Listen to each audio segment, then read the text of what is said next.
tells you that there are no consequences for the actions. They don't have to worry about consequences for their actions. So why will it not keep happening? You see, this woman's story, we'll get to hear about it. The man ate the only bread in the house that the children were supposed to eat. And they asked him, that's all. And he decided that, let me tell you guys, a lot of women are going through a lot. Hello guys, and welcome back to my YouTube channel. If you're new to my channel, hello and welcome to my channel. My name is Sama. I want to share this story with you guys about a man that ended his wife's life over a bread. Let me read it to you guys the way Punch News posted it, and I'll come back and say what's on my mind. Let me go straight to the area where they explain what happened. As always, you can always go to Punch News and read the full article. But let me read the aspect of how he ended up ending her life over bread. So the mother of the deceased alleged that her daughter was killed by the husband. The woman explained that the late Ogochukwu was beaten by the husband after he ate the loaf the deceased bought for the kids. And when the children wanted to eat, the husband became furious and queried why they would ask him about the bread. She said that made the husband to pounce on her with mirror and other objects, which left her in a bad condition. Mrs. Anene disclosed that a few days after the beating, the daughter was hospitalized at the Niger Foundation, Enugu, where she bled internally from the injuries sustained during the beating. She said the doctors confirmed this after a series of scans carried out on her and referred us to the Enugu State University Teaching Hospital, Ituku, Ozala. She lamented that while all these were happening, the suspect was nowhere to be found. The bereaved mother said, rather than the family getting an autopsy report after Ogochukwu died, the policeman handling the case in Enugu begged them to drop the case.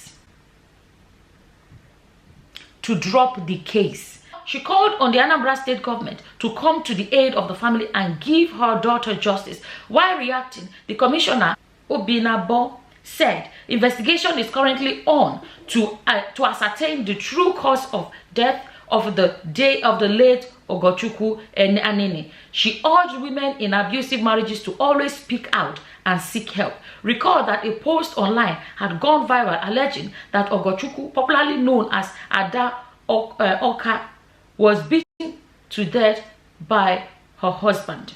First thing first, I'd like to praise Punch News for covering this story, because from the way we can see, or the way the mother has explained, they are actually the police are actually begging the mother to abandon the case.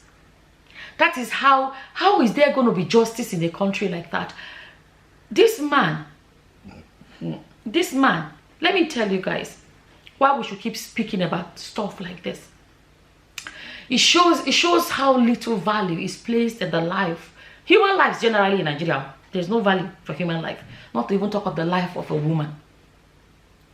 If the police, who are supposed to be looking for the man to make sure this woman gets justice, are now the ones telling her to abandon the case, what then is the message for the next man that is going to do it?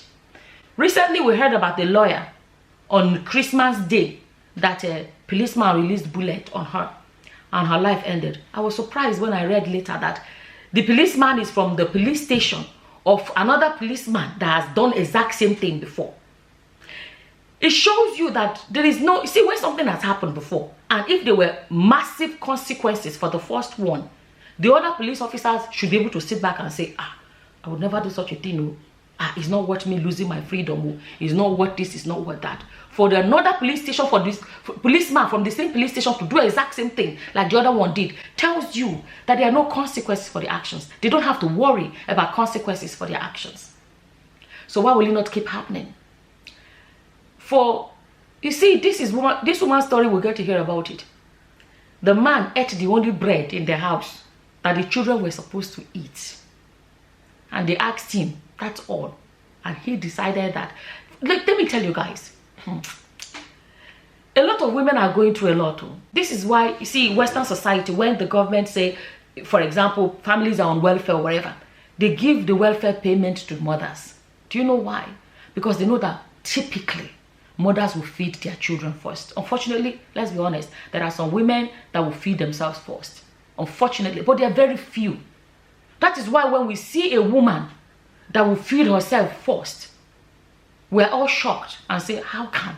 Because we don't understand it. We're like, where is the motherly instinct?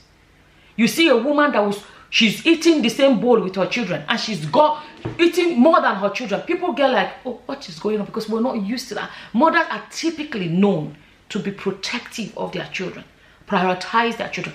Men do it too, let's be honest. But I'm just saying.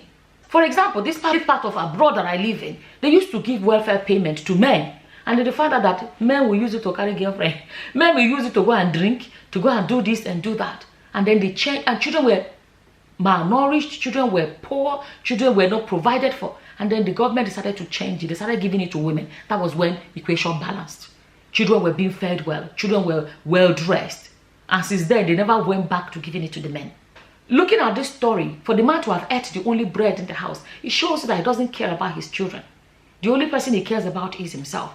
And when he's even asked, he's not even saying, oh, I did not know he's the only one. Oh, okay, let me go and find where I will find money to buy another one. If for him to even think that bread is enough reason to end somebody's life, it shows you that the value for the life of a woman, the value of the life of a woman. Look at the story. The story is so bad. It's so bad that we can say, how could that man do that? And then you're hearing the police that are supposed to do their job, and not even telling the mother of the woman that her life ended to forget it. So what? So now the man has ended the woman's life, and then his life, well, if the justice prevails, it should be life imprisonment or whatever it is. So those children have lost both their father and their mother, just like that. Just like that. Over a loaf of bread. I know we can say it's the situation of the country, how the Nigerian politicians have destroyed. We know that. But why will a man not prioritize his children at the end of the day? And you see, it goes back to our culture or our tradition or whatever you want to call it. The way a lot of men are being raised. They are being raised to say, you are the king of the house, you are the this of the house, you are the this of the house. So nobody can question you. Nobody can, that is what, because that nobody can question you. You are the, don't forget that there were times when no matter what the food, if there is no meat, father will eat the only meat that is in the house. So people still believe in that. Why there are some parents will be like, no, let my children eat that first. I will find a way to sort myself out. Well, it's just, I don't even know. I don't even know what else to say about this story, to be honest with you. The story is just so ridiculous. I don't even know what else to say about it. As always, whichever your opinions are, please feel free to leave them in the comment section below. And with that, I'm going to say thank you for watching. Until the next time, guys. Bye-bye. Bye.